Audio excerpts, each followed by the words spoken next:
enrichir les échanges, ainsi que son Excellence M. Jacquemin Chabadilouko, vice-premier ministre en charge de l'Intérieur, pour ses réponses fournies. Il ressort de cette interaction entre le Sénat et le vice-premier ministre que cette problématique de la production et de la délivrance de la carte d'identité nationale et des cartes biométriques des policiers et militaires demeure un enjeu majeur de souveraineté, de sécurité intérieure et de gouvernance administrative de notre pays, la République démocratique du Congo, et qu'il y a extrême urgence d'agir sans tergiversation. En effet, l'absence prolongée d'un système fiable d'identification des citoyens depuis plus de 40 ans fragilise non seulement l'État dans sa capacité à planifier ses politiques publiques, mais elle constitue également un terreau fertile pour l'insécurité, la criminalité transfrontalière, la fraude électorale, la fragilisation de l'unité nationale et du devoir citoyen, ainsi que l'usurpation de l'identité. La carte d'électeur en usage aujourd'hui n'est pas une carte d'identité. Elle a servi à identifier les électeurs pour les différents scrutins combinés du 20 décembre 2023. Et nous sommes surpris de constater que la CENI continue de délivrer des duplicata après élection pour identifier les Congolais. De même, la non-identification biométrique des policiers militaires complique leur traçabilité, le contrôle biométrique et l'assainissement de nos services de sécurité. En tenant compte des éléments issus de l'étude de faisabilité sur le système national d'identité digitale SNID, menée par le cabinet Ernst & Young en 2020, étude financée par la Banque africaine de développement BAD, il apparaît clairement que les dysfonctionnements observés résultent en partie d'un conflit institutionnel et d'un abandon regrettable de cette étude exhaustive pour des recherches continuelles de nouvelles pistes. Cela se répète depuis plus de 40 ans par chaque ministre de l'Intérieur. Cette étude proposait une approche structurée en 4 phases: cadrage, analyse de l'existant, étude de faisabilité complète et actions d'accompagnement avec des benchmarks internationaux et une méthodologie inclusive couvrant les aspects réglementaires de gouvernance et d'infrastructure. Les risques identifiés, tels que la résistance au changement, le manque d'appropriation et les enjeux sanitaires, soulignent l'urgence d'une gouvernance adéquate pour éviter les interférences particulières motivées ou pas et l'utilité de mobiliser des financements publics.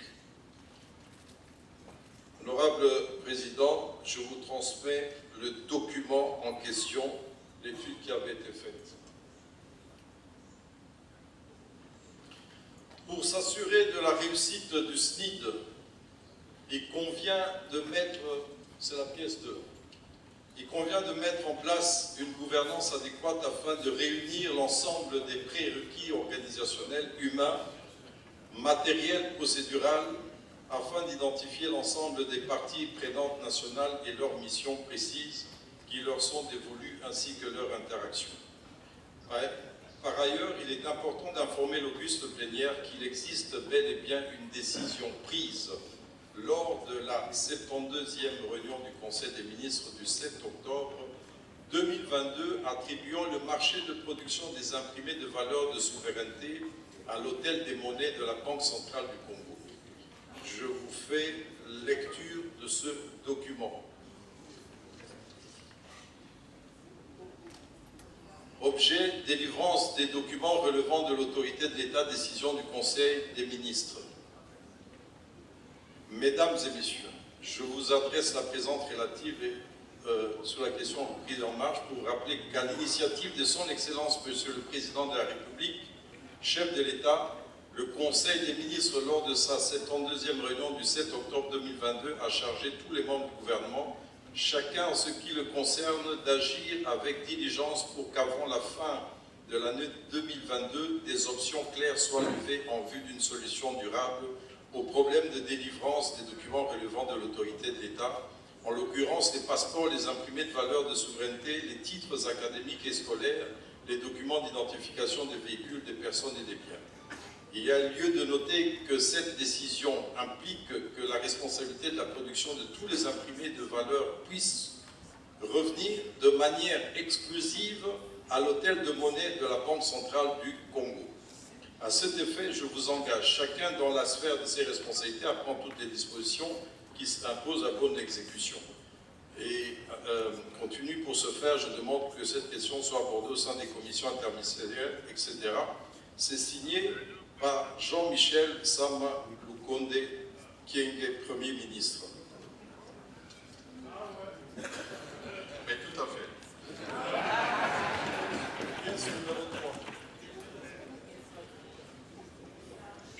Aucune autre décision contraire n'a abrogé celle existante de 2022, mais curieusement, les raisons de la suspension ou de la non-exécution de cette décision depuis cette date ne nous ont pas été fournies.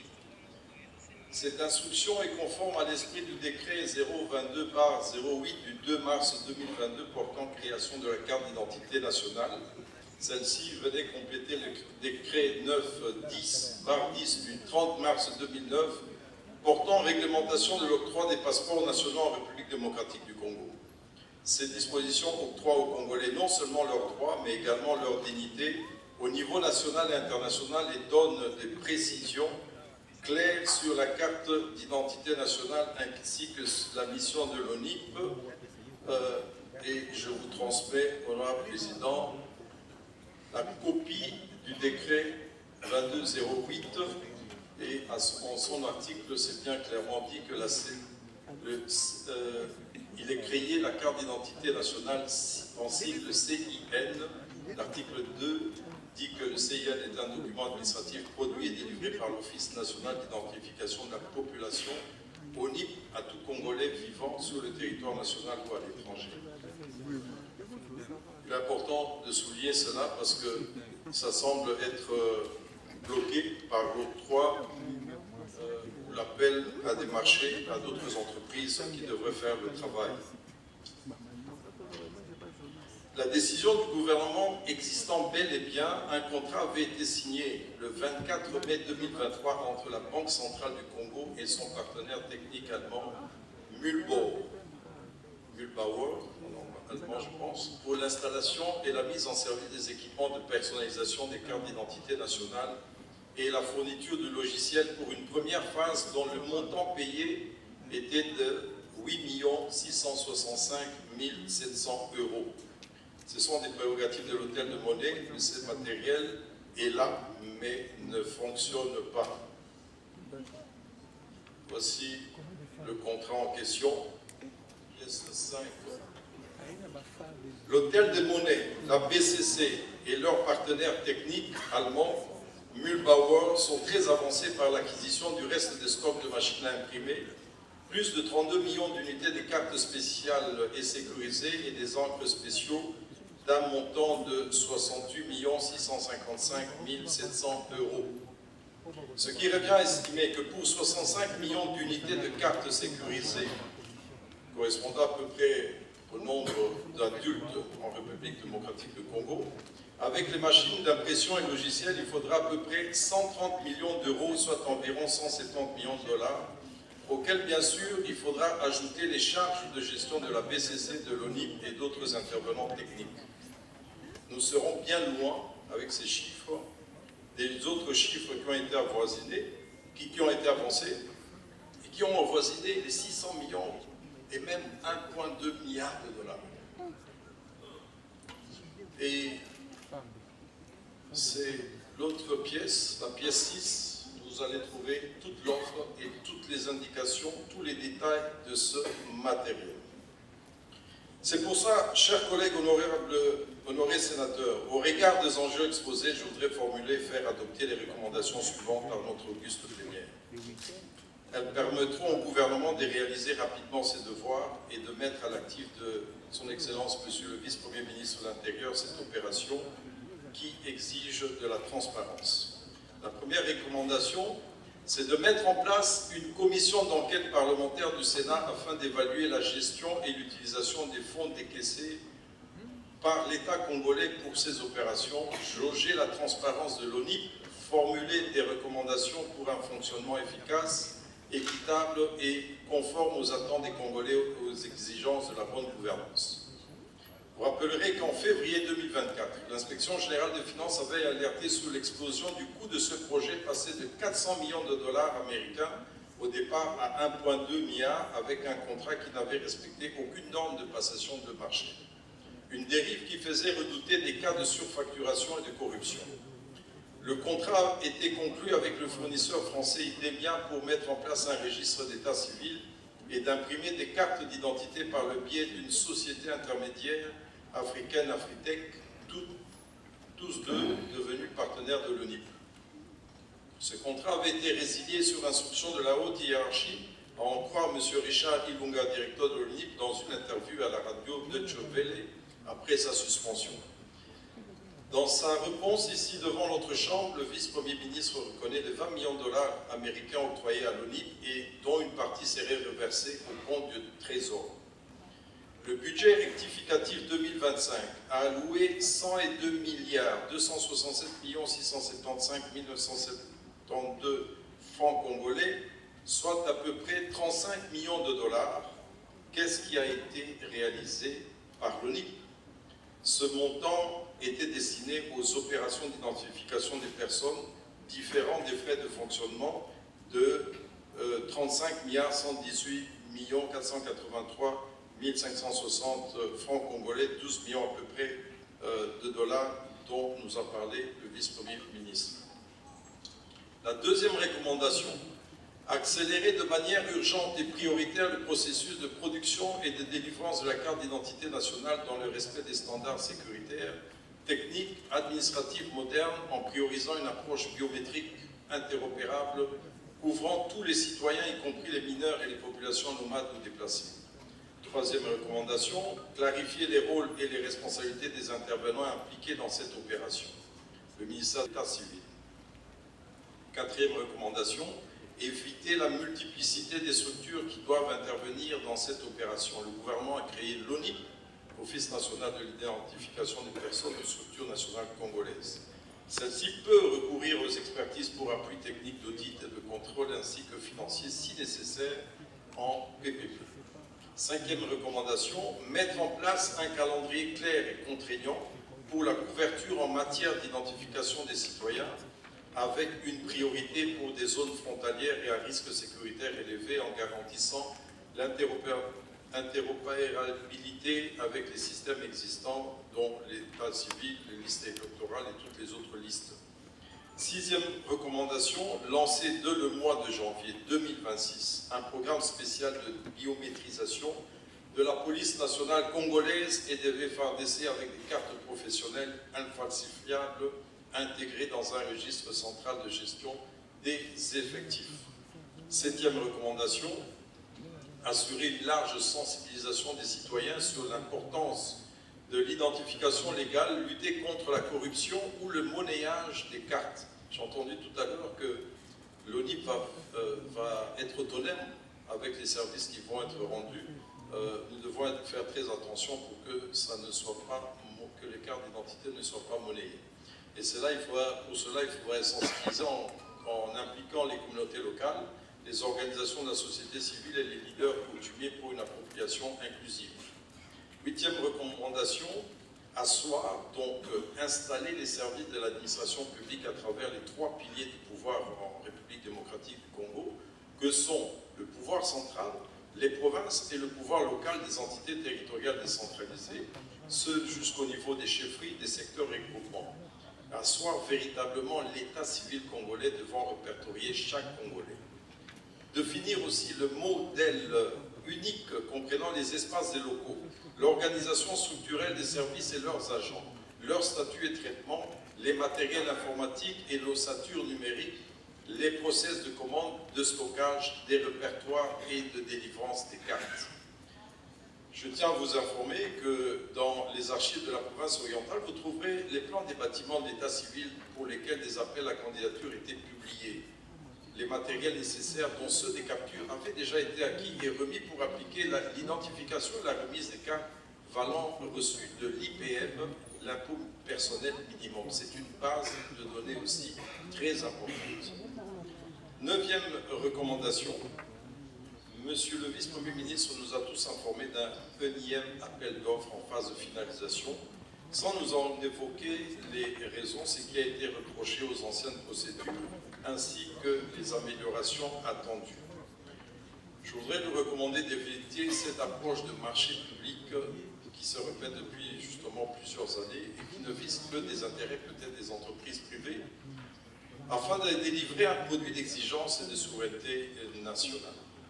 Il existe des litiges sur les termes de passation des marchés depuis 2009, remportés par SNEDAC pour 197 007 316 $, afin d'accompagner les services de l'État par une plateforme devant fournir de matériel d'identification et d'impression pour 60 millions de cartes.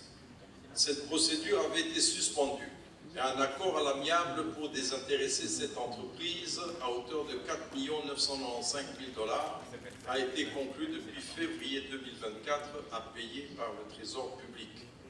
Plusieurs autres appels d'offres ou décisions d'octroi des marchés de délivrance des cartes ont été faits par pratiquement tous les ministres de l'Intérieur, qui remontent déjà d'octobre 2012, qui octroyaient ce travail déjà à cette époque à Huawei, financé par Exim Bank. Je vous remets cette fente qui contient toutes ces correspondances. Il y a la lettre du directeur général de l'AI, de l'autorité de régulation des marchés publics, sur l'avis de conformité et de déférent de l'ARMP qui date déjà de 2021. Il y a une lettre du directeur de cabinet du ministre des Finances sur le dossier qui porte le règlement de ce litige, des recettes, la CNCS, l'INPP et bien d'autres services ont tous répertorié des assujettis aux impôts et taxes et des entreprises et leur personnel rédévable. C'est une grande banque de données. Les écoles, les universités, les instituts supérieurs, qui regroupent la jeunesse congolaise de 6 à 25 ans et voire plus, constituant près de 60% de la population congolaise, et toutes les autres structures ayant l'identification fiable des citoyens, dont l'INS aussi. Je profite pour attirer l'attention du vice-premier ministre, ministre en charge de l'Intérieur, que ceci ne signifie pas que le gouvernement doit croiser les bras. Au contraire, il doit mettre des moyens conséquents directement à l'ONIP et à la BCC, au lieu d'attendre les aides extérieures ou de venir nous le demander ici, Excellence, Monsieur le vice-premier ministre. Nous votons le budget, mais c'est au gouvernement d'allouer ces fonds-là. Et il n'est pas normal que ça ne soit pas alloué. Surtout que l'identité des Congolais ne dépend pas d'une quelconque aide extérieure. Je voudrais rassurer son Excellence, Monsieur le vice-premier ministre en charge de l'Intérieur, que notre pays regorge l'expertise locale et que des Congolais spécialisés dans ce genre de projet travaillent en RDC à travers le monde. Point C aussi, c'est d'auditer les bases de données existantes avec les bons outils informatiques, notamment celles des fichiers électoraux et des services de sécurité, afin d'éviter les doublons, les incohérences et les usages illégaux, en adoptant des standards de cybersécurité de protection des données personnelles. Et il faille également résoudre la situation de l'identification parallèle, opérée par le ministère des Affaires étrangères avec les services de renseignement pour la délivrance du passeport congolais. L'unitisation des services devrait permettre quand même, tant que les cartes d'identité sont délivrées, qu'il en soit ainsi pour les passeports par l'ONIP. Les services connectés de l'ANR devraient rejoindre l'ONIP. Le point E, c'est à travers le registre national de la population qui sera donc partagé entre l'ONIP et l'État civil, commander auprès de l'hôtel de monnaie les cartes de ces personnes répertoriées, représentant déjà plus de 60% de la population congolaise. La Banque centrale du Congo et l'hôtel de monnaie pourront nous rassurer, tel que cela avait été déjà décidé, que les cartes ne se perdront pas en cours de chemin puisqu'ils desservent déjà toute la République avec la monnaie congolaise. Nous sommes donc certains qu'ils le livreront très aisément dans toutes les villes, toutes les communes, jusqu'aux chefferies. Que la Banque centrale toutefois et l'hôtel de monnaie assurent aussi le gouvernement et le Sénat du bon fonctionnement sans fin de l'imprimerie en charge des cartes d'identité nationale et de leurs services d'expédition et de livraison. Point G, tous ces marchés d'octroi des cartes avec rédévance à payer par les citoyens congolais, les voyageurs, les propriétaires fonciers, Les redevables fiscaux sont à bannir pour ne constituer qu'un seul archivage des données personnelles avec leur contenu dans la carte d'identité avec puce. La 10e recommandation, parmi les mesures conservatoires, chers collègues, assurons-nous que les fonds sollicités dans le budget par la CENI à partir de 2026 pour l'enrôlement et l'identification des électeurs, dont les montants avoisinent pour chaque cycle électoral l'astronomique somme de 600 millions de dollars américains, ne sont pas décaissés, mais que les 529 milliards 103 194 866 francs congolais prévus dans le budget 2025 pour ONIP, Opération d'identification des personnes, qui représente au taux budgétaire qui nous a été remis de 2900 $, soit 182 449 000 $. Aussi, le taux sera de 2500 $. Donc, ce montant budgétisé représente, excellent Monsieur le Vice-Premier ministre, 211 641 277 $, et qui soit affecté à l'impression,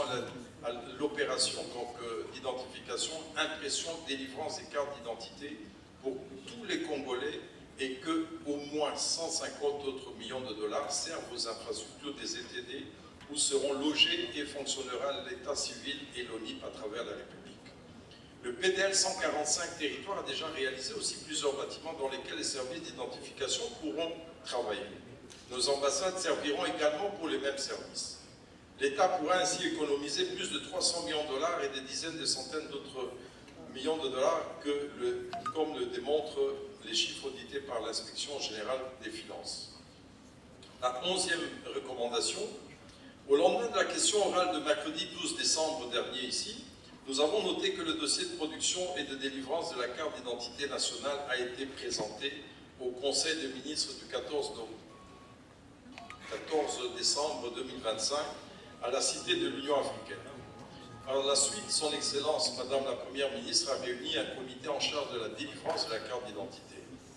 Pour ce faire, je propose que le Bureau invite, sur recommandation de la plénière de ce jour, Madame la Première ministre, Messieurs le Vice-Premier ministre en charge de l'Intérieur, le ministre de l'Économie du Numérique, le ministre des Pétentifs, l'ONIP, les services identifiés pour cette opération, afin de nous définir clairement la politique du gouvernement en cette matière de production et de délivrance de la carte d'identité nationale et de nous présenter la feuille de route combinée, transversale et précise en ayant 20 jours. Cette activité se fera après la clôture de la session, mais étant donné que le Sénat et ses commissions permanentes restent fonctionnelles, cette activité est prioritaire. Ensuite, nous évaluerons s'il faudra confier ce dossier à la commission de suivi et d'évaluation, ou alors mettre en place une nouvelle commission d'enquête ou encore initier une interpellation avec ses conséquences. Entre-temps, nos recommandations restent de rigueur.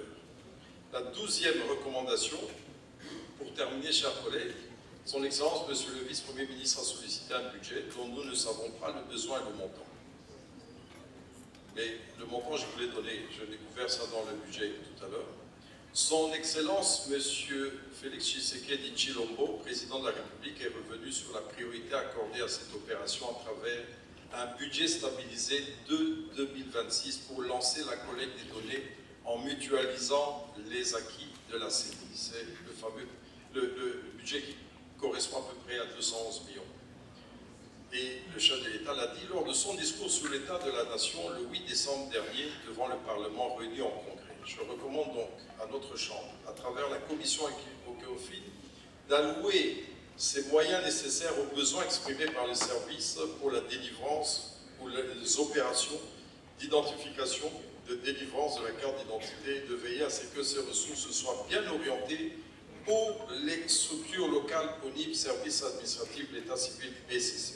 Au préalable, notre commission d'enquête aura travaillé sur le fonctionnement de l'ONIP et l'affectation de ces budgets sera certainement mieux gérée. Ce sera bien plus utile que d'allouer des dizaines de millions de dollars parfois à d'autres dépenses qui ne sont pas nécessaires. Je peux affirmer, sans peur de me contredire, que sans une identité légale universelle, l'État reste aveugle, incapable de connaître et de protéger, de servir efficacement sa population, particulièrement les plus vulnérables. la carte d'identité ne doit pas être un luxe ou un slogan, mais bien un droit fondamental et une priorité régalienne non négociable, aligné sur le plan national du numérique et accessible à tous les Congolais. J'estime que d'ici janvier 2026, les Congolais assisteront à l'effectivité de l'exécution des recommandations ainsi formulées par l'acquisition de leur SINS, carte d'identité nationale, qui renforce notre souveraineté tout en favorisant l'inclusion sociale, sécurité et économique. Je vous remercie pour votre attention, chers collègues, honorés membres du bureau, honorable président. Merci. Écoutez, par rapport aux questions qui avaient été... On peut y aller? Allons-y. Je disais, par rapport aux questions qui avaient été posées, aux réponses, vous avez suivi mes conclusions.